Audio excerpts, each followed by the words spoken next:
Financing is the driving force in real estate, and real estate is one of the top sources of personal wealth.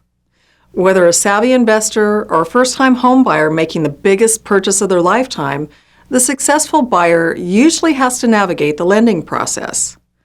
And because assisting clients through this will be one of your primary functions, you need to know how real estate financing works.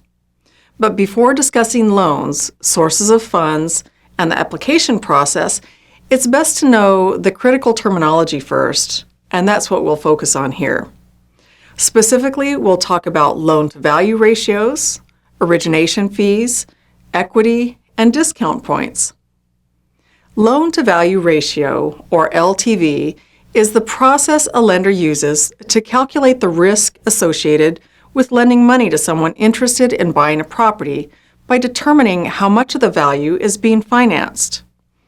Simply put, the same property being bought by the same buyer is going to be viewed differently if the bank is financing 90% of the value than if they're only financing 50% of the value. Generally, the lower the LTV, the lower the risk. The more the property value the buyer can self-finance, the more assurance the lender has that the loan will be paid off. It's a simple calculation. The amount of the loan is divided by the purchase price of the property in order to generate a percentage ratio. So, a $300,000 home with a buyer putting down 20%, or $60,000, is seeking a loan of $240,000, which is 80% of the purchase price. 80% LTV is generally the cutoff point for private mortgage insurance, or PMI. Loans with greater than 80% LTV generally require PMI. Those loans with less than 80% loan-to-value are less likely to call for private mortgage insurance. Next, let's look at the origination fee, sometimes known as the underwriting fee.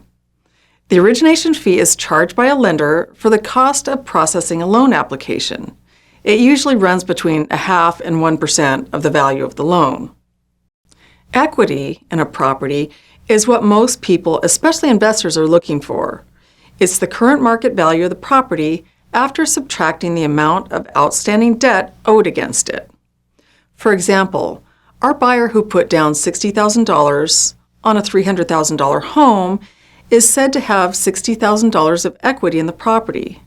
Every bit of appreciation as time passes or with improvements made, along with every payment made towards the principal, increases the equity.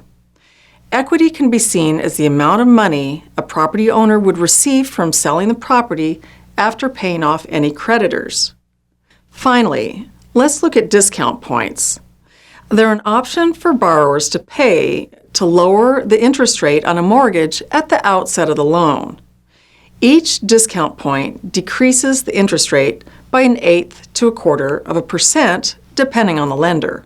For example, our borrower is getting a loan for $240,000 at 5% interest on a 30-year loan, but wants to buy down the interest rate to 4% using discount points. If the lender uses 1/4% per point, charges 1% of the loan per point, and the buyer wants to lower the rate 1 full percent, then for our client's 4% rate, we calculate 1% of a $240,000 loan equals $2,400. 4 times $2,400 equals $9,600. So, for $9,600, the borrower can buy down the rate to 4%. To find out how long it takes for this to pay off, we compare the payments on the loans, principal and interest only here. At 5%, the monthly payment is $1,288, and at 4%, the monthly payment is $1,146. This makes a payment difference of $142 per month. So we divide the $9,600 by $142, and it would take 67.6 months to break even.